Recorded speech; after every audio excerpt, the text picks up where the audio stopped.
It's Temple from templesworld.org and The Conscious Woman. You can find me on Facebook under The Conscious Woman. It's called Stop the Bleeding. Stop the bleeding in your relationship, in your marriage. I know that's hardcore to say it like that, but hardcore things are happening in marriages.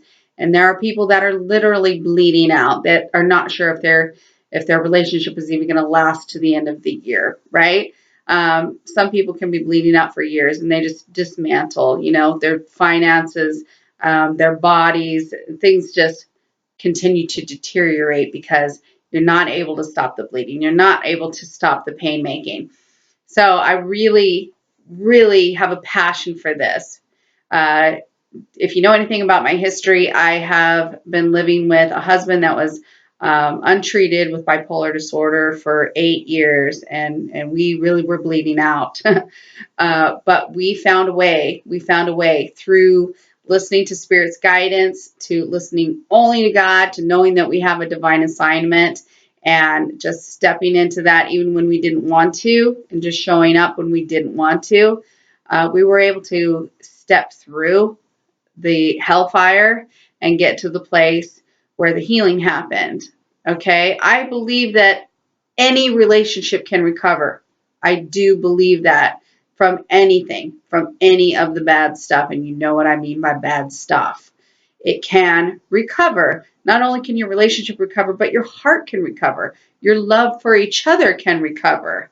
I mean, that's a pretty bold statement to make, I know, but I am making it because we have a tendency to preach and teach forgiveness to everything in the outside world. If somebody did you wrong at work, oh, well, you need to be a forgiving soul and give people grace. And if somebody cuts you off on the freeway, well, you need to be a forgiving soul and give them grace. But in your marriage, when somebody does you wrong, when somebody really hurts you, people are like, no, you do not need to put up with that, right? Get out of there. Run, all right? That's what we say to people when they're hurting. Run, get out, go. Is that really the answer? Because I have run away from things that weren't working. And I ran right into something else that I thought would work, but it didn't work either. So then I ran from that, or I made them run away, one way or another. It was over.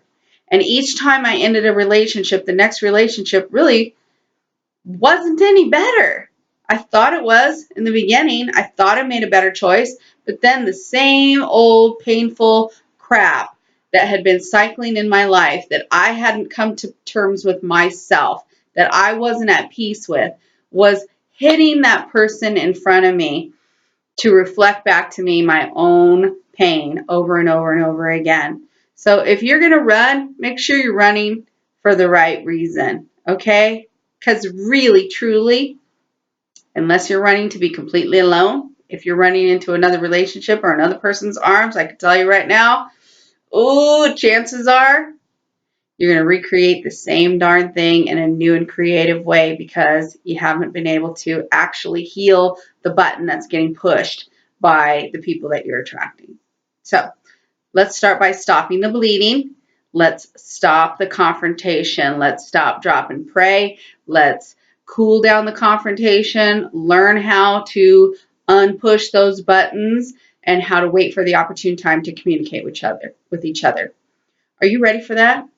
Marriage is just really, really challenging for people, and everybody's hiding, pretending that they're doing okay when most people, I think, are struggling, And when I see people like Brad and Angelina who have all the money in the world, all the resources in the world, every counselor, every psychiatrist, anything you can think of, they had at their disposal, and they couldn't keep their marriage together.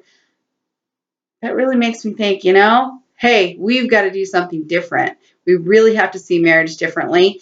And we have to find a way to recreate marriage in a way that works for everybody, or marriage is just going to be a fly-by-night and a turn and burn, which is what it's turning into for a lot of people. Anyway, okay? God bless from the Conscious Woman. Love you. Bye-bye.